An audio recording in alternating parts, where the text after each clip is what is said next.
Know this: North Korea's air defenses are dense but outdated, relying on anti-aircraft guns and, with the exception of a S-300 long-range SAM knockoff, fairly obsolete. Despite their obsolescence, most aircraft would need careful planning to avoid being shot down. In any conflict in the skies over North Korea, the U.S. Air Force will likely follow a familiar pattern. First, it will need to sweep the skies of enemy fighters, not a difficult prospect considering the decrepit state of the North Korean Air Force. Concurrent with that will be a campaign to shut down the country's command and control and air defense systems, and finally a close air support and interdiction campaign designed to support friendly forces and locate and destroy enemy ground forces. Here are 5 weapons systems the Air Force would need for these missions in the next war in North Korea. B-2 Spirit Bomber. North Korea's air defenses are dense but outdated, relying on anti-aircraft guns and, with the exception of a S-300 long-range SAM knockoff, fairly obsolete.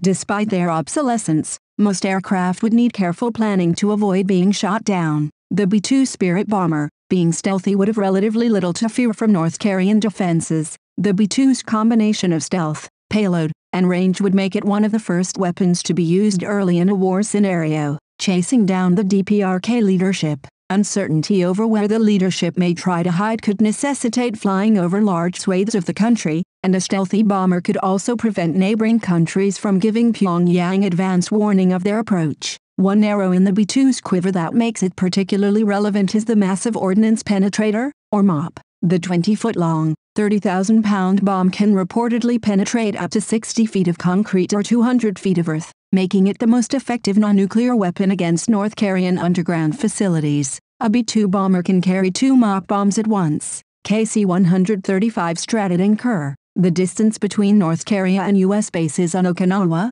Guam, and even Japan dictate that any future air campaign would need extensive tanker support. Air Force tankers would not only supply U.S. Air Force aircraft but also U.S. Navy, Marine Corps and even Republic of Korea Air Force warplanes. The bulk of aerial tanker duties would fall on the KC-135 Stratton and Kerr. First deployed in 1956, each KC-135 can carry up to 200,000 pounds of fuel for thirsty fighters, bombers, transports and special mission aircraft operating over or near North Korea. The tanker has both boom, U.S. and ROK Air Force, and drogue, U.S. Navy and Marine Corps, refueling systems, and some can refuel 2 aircraft at once. 167 KC-135s are still operational worldwide. C-130J Hercules. North Korea will be a difficult country to get into, and one of the first things Allied forces on the ground would do is begin securing North Korean airports and military airfields to bring in supplies and reinforcements.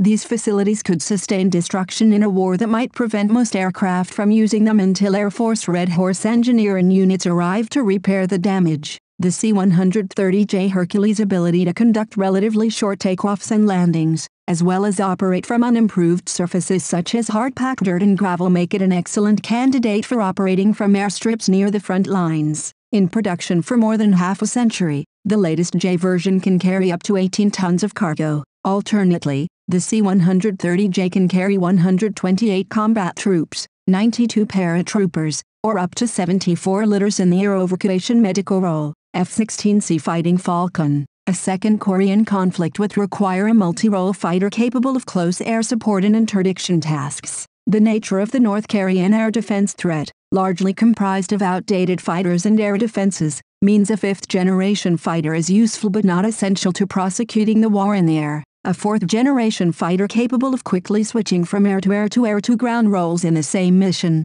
downing MiG-29s one moment and dropping bombs on hardened artillery sites the next, is perfectly up to the task. The workhorse fighter of a second Korean conflict will be the Fighting Falcon. Nearly 100 USAF F-16s are based in South Korea and Japan, including 2 squadrons of Wild Weasels tasked with suppression of enemy air defenses, said. Air Force F-16s will carry sniper targeting pods paired with JDAMs and laser-guided bombs to deliver precision ordnance on ground targets, AGM-88 HARM anti-radiation missiles to target North Korean radars, and AIM-9X Sidewinder and AMRAAM missiles for air-to-air engagements. RQ-4 Global Hawk. A key USAF requirement for Korean War II is a high-altitude, long-endurance drone capable of keeping watch on North Korean strategic assets, particularly its land-based missiles and missile submarines. A persistent intelligence, surveillance, and reconnaissance (ISR) capability will allow the United States to hunt down mobile missile systems stashed in valleys,